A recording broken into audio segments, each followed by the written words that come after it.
ఈ ఆలయంలో శివుడు నటరాజ రూపంలో కనిపిస్తాడు. శివుడి యొక్క నాట్య రూపాన్ని చూపిస్తుంది ఈ ఆలయం. ఇక్కడ శివుడు తాండవం చేసినట్లు కనిపించడానికి కారణం, పురాణాల ప్రకారం ఈ అరణ్యంలో వాల్మీకి, పతంజలి మహర్షులు తపస్సు చేస్తుండగా శివుడు తన భక్తులకి నటరాజుడుగా ఎలా ఉంటాడో చూపించేందుకు తాండవం చేశాడని చెప్తూ ఉంటారు. ఈ దేవాలయం తమిళనాడు రాష్ట్రంలో ఉన్న చిదంబర నటరాజస్వామి దేవాలయం. ఇక్కడ అనేక రహస్యాలు ఉన్నాయి. చిదంబరం అంటే అర్థం జ్ఞాన ఆకాశం అని వస్తుంది.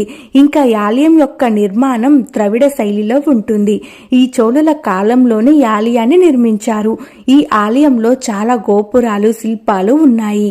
ఈ ఆలయంలో శైవ సంప్రదాయానికి సంబంధించిన ప్రధాన నాయనార్ల విగ్రహాలు 4 కూడా ఉంటాయి. ఇక్కడ ప్రతి సంవత్సరం నాట్య ఉత్సవాలు అద్భుతంగా జరుపుతారు. పంచభూత ఆలయాల్లో ఆకాశభూతానికి